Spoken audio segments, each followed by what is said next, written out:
तस्वीरों में जो ये बाबा आपको नजर आ रहे हैं, इनका नाम है संत सियाराम जी।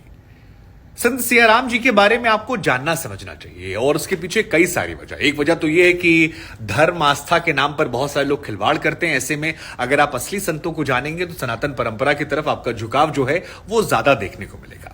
दूसरा, इनके बारे में कई बातें ऐसी हैं जो आपको अचरज कर सकती हैं। क्या ऐसा कैसे संभव है? मसलन 110 साल की उम्र में बिना चश्मा लगाए, देखिए हमको इसी उम्र में लग गया है, बाबा जो हैं वो रामचरितमानस का पाठ करते हैं। और ये हैरान करने वाला है क्योंकि 15-16 घंटा ये पाठ करते हैं और इनकी आंखें जो हैं पूरी तरह से दुरुस्त हैं, एकदम सही से ये अनुवाद करते हैं। और इनके पास जो लोग जाते हैं वो इसे देखकर स्तब्ध हो जाते हैं। और इसीलिए बाबा की ख्याति जो है वो सिर्फ मध्य प्रदेश तक नहीं है जहां पर ये हैं। मध्य प्रदेश के खरगोन जिले में नर्मदा के तट पर बाबा का आश्रम है, लेकिन अब ये विश्व विख्यात होने लगे हैं। दूसरी बड़ी बात यह है कि बाबा जो हैं वो केवल एक सफेद लंगोट पहनते हैं। मतलब कोई भी मौसम हो, चाहे बरसात का, गर्मी का, या जैसे अभी हाड़ कपाने वाली ठंड है जिसमें हम और आप अंदर स्वेटर, जैकेट, इनर तमाम चीज पहनते हैं, बाबा कुछ नहीं पहनते, खाली एक सफेद लंगोट। और अपने आप को उन्होंने इस तरह से ढाल रखा है कि वो प्रकृति के साथ ढल गए हैं। अब बाबा के उम्र के बारे में 110 साल कहा था, कई मीडिया रिपोर्ट्स कहती है 100 साल के हैं। हालांकि मोटा मोटा जो सारी रिपोर्ट्स आप देखेंगे तो वो 110 साल नजर आती है। अब आते हैं बाबा जी की उम्र और उनके नाम को लेकर। सियाराम, ये अपने आप में नाम जो है अद्भुत है क्योंकि सीता और राम को मिलाकर सियाराम होता है। तो बाबा जी के बारे में आपको बता दें, बाबा जी जो हैं वो हनुमान जी के परम भक्त हैं।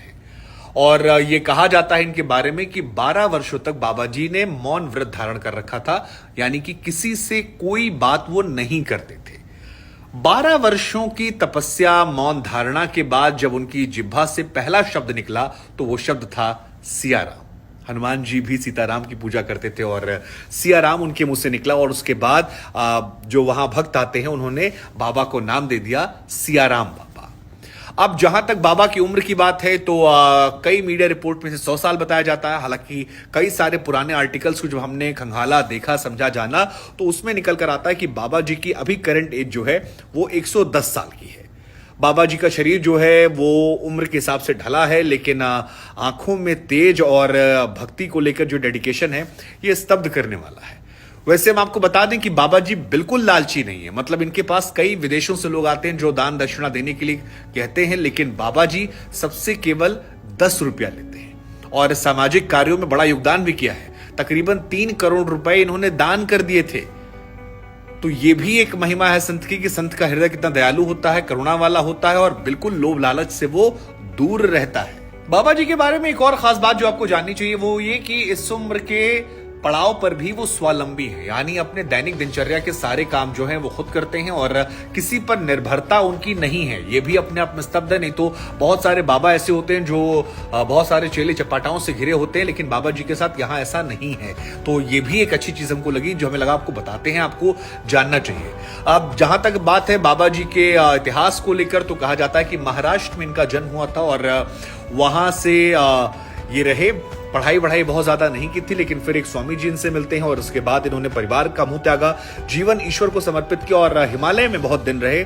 और उसके बाद जब लौटे तो फिर आकर नर्मदा के घाट पर यहां पर बस गई। यहीं पर इन्होंने अपना आश्रम बनाया है। यह भी कहा जाता है जब बाढ़ आई थी नर्मदा में, उस दौरान खड़ेश्वर पूजा कर रहे थे और नाभि के ऊपर तक पानी आ गया था, लेकिन बाबा जी जो थे वहीं पर बने रहे, डटे रहे। और अभी भी देखिए आप इनको, आप स्तब्ध हो जाएंगे। लेकिन मेरे लिए जो सबसे हैरान करने वाली चीज है वो ये कि बाबा की आंखों में कोई दिक्कत नहीं है और ईश्वर की चमक, ताकत जो है, उस ईश्वर की भक्ति में शक्ति दरअसल बहुत होती है और ये नजर आता है। गर्मियों में कूलर नहीं चाहिए, सर्दियों में ब्लोवर नहीं चाहिए, लालच नहीं है, मोह नहीं है। सारा जीवन जो है वो सीताराम करते हुए सियाराम बाबा का गुजर रहा है। और इनको देखकर हमको लगता है कि सनातन परंपरा को मानने वालों को, ऐसे लोगों को जानना चाहिए, तभी धर्म का बढ़ावा होगा। और आइए हम और आप जानें और नमन करें सियाराम बाबा को और वीडियो शेयर करें ताकि और लोग जानें।